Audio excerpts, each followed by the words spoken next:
여러분, 이번 해설에 오신 것을 환영합니다. 바로 본론으로 들어가 보죠. 오늘 우리는 2000년이라는 어마어마한 시간 동안 이어진 정말 흥미롭고도 거대한 역사적, 신학적 역설을 객관적으로 파헤쳐 볼 겁니다. 주어진 원본 자료들을 바탕으로 1세기 유대 땅의 그 흙먼지 날리는 현장 속으로 직접 들어가 볼 텐데요. 단순한 종교 이야기를 넘어서 인류 역사의 흐름을 완전히 뒤바꿔 놓은 그 결정적 순간, 같이 한번 낱낱이 해부해 봅시다. 자, 이 깊은 아이러니에 대해 한번 생각해 보죠. 세상에서 구원자, 그러니까 메시아를 가장 간절히 바랐던 사람들이 있습니다. 잠깐 기다린 것도 아니고 수백 년 동안 그 기다림을 유산처럼 물려준 민족이죠. 그런데 정작 가장 오래 기다렸던 그들이 왜 결정적인 순간에 예수를 거부하고 딱 돌아서 버렸을까요? 바로 이 질문이 오늘 우리가 풀어나갈 핵심 미스터리입니다. 도대체 왜 그런 선택을 할 수밖에 없었는지, 그 이면에 숨겨진 진짜 동기를 추적해보는 거죠. 원본 자료에서 아주 핵심적인 포인트를 짚어주는데요. 이 2000년에 걸친 거부가 결코 그들이 뭔가를 몰라서 무지해서 일어난 일이 아니라는 겁니다. 오히려 그 반대죠. 이 선택은 그들 자신의 뼈저린 정체성과 치열했던 역사들 경험에 뿌리를 둔 아주 강렬하고 필사적인 신앙적 헌신에서 비롯된 거였습니다. 그 수많은 제국의 침략 속에서도 끝끝내 믿음을 지켜냈던 그 엄청난 생명력이 참 아이러니하게도 예수를 거부하게 만든 가장 강력한 원동력이 되었다는 사실입니다. 자, 그럼 2000년 거부의 진짜 이유를 다루는 첫 번째 섹션입니다. 이 거대한 신학적 마찰이 어떻게 시작되었는지 한번 보죠. 이 엄청난 관점의 차이를 제대로 이해하려면 일단 누가 맞고 틀리냐식의 종교적인 논쟁은 완전히 접어둬야 합니다. 대신 우리는 역사, 예언, 그리고 신학 속에 남겨진 단서들을 아주 냉철한 시선으로 추적해 볼 겁니다. 1세기에 그들이 실제로 처해 있던 그 절박한 현실이라는 퍼즐 조각들을 하나하나 맞춰보는 거죠. 그렇게 할 때 비로소 2000년 동안 묵혀왔던 이 거대한 오해와 마찰의 진짜 본질이 보이기 시작할 겁니다. 이어서 로마의 압제와 메시아 대망을 살펴보는 두 번째 섹션입니다. 당시에 살벌했던 정치적 기후 속으로 직접 들어가 보겠습니다. 당시 상황이 얼마나 극단적이었는지 한번 상상해 보세요. 수십 년 동안 이어진 로마의 그 끔찍한 압제, 무자비한 세금 폭탄, 그리고 주권 상실까지 유대인들의 일상은 완전히 산산조각 났습니다. 하루하루 견디는 것조차 숨막히게 고통스러웠던 이 세대들은 너무나 자연스럽게 아주 특정한 형태의 구원자를 향한 절박한 갈망을 키워갔습니다. 폭력적인 제국의 군화발굽 아래서 피를 흘리다 보니 그들의 메시아 대망은 그야말로 터지기 직전에 최고조에 달하게 된 거죠. 여기서 정말 중요한 포인트가 하나 있습니다. 당시 유대인들이 애타게 기다렸던 존재는 좋은 말씀으로 영적인 가르침을 주는 도덕 선생님이 아니었다는 겁니다. 그들은 과거 다윗왕처럼 자신들을 짓밟는 로마 제국을 물리적으로 완전히 박살내고 압제에서 단번에 해방시켜줄 그런 위대한 군사적, 정치적 정복자를 원했습니다.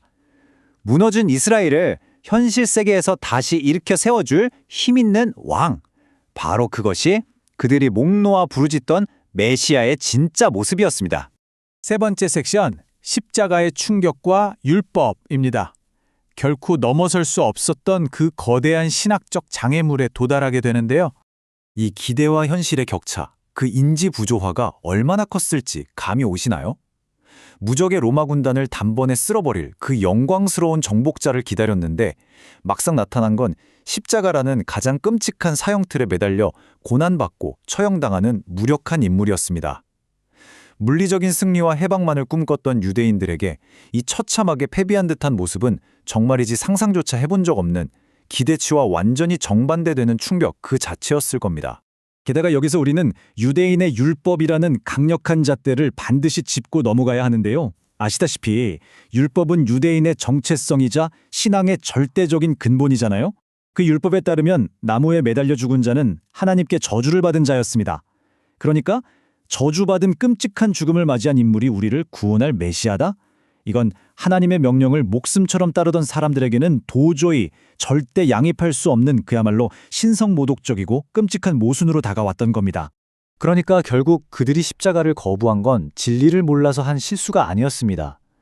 그들의 깊은 역사적 신학적 관점에서 보면 그것은 수천 년 동안 피 흘리며 지켜온 고대의 정체성과 절대적인 율법을 어떻게든 수호하기 위한 행동이었어요.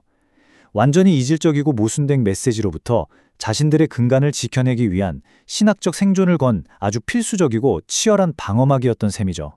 자, 네 번째 섹션. 피로 얼룩진 아픈 역사입니다.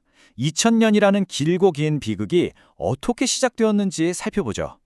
원본 자료는 이 참담한 과정을 두고 피로 얼룩진 역사라고 부릅니다. 기대와 현실이 충돌하면서 1세기에 벌어진 이 거대한 신학적 단절이 결국 유대교와 초기 기독교라는 영원히 만날 수 없는 두 갈래길을 만들어 버렸거든요. 그리고 이건 단순한 의견 차이로 끝나지 않았습니다. 시간이 흐르면서 십자군 전쟁, 종교 재판 같은 극심한 박해와 비극적인 갈등으로 번져나갔고 수세기에 걸쳐 깊이 뿌리 박힌 증오와 분열을 낳고 말았습니다. 무려 2000년입니다. 한번 생각해 보세요. 이토록 강렬한 역사적, 신학적 마찰이 그 긴 세월 동안 단 한순간도 멈추지 않고 이어져 왔습니다. 이 깊고 오래된 균열은 서구 문명은 물론이고 현대 세계의 종교적 지형을 완전히 빚어냈죠.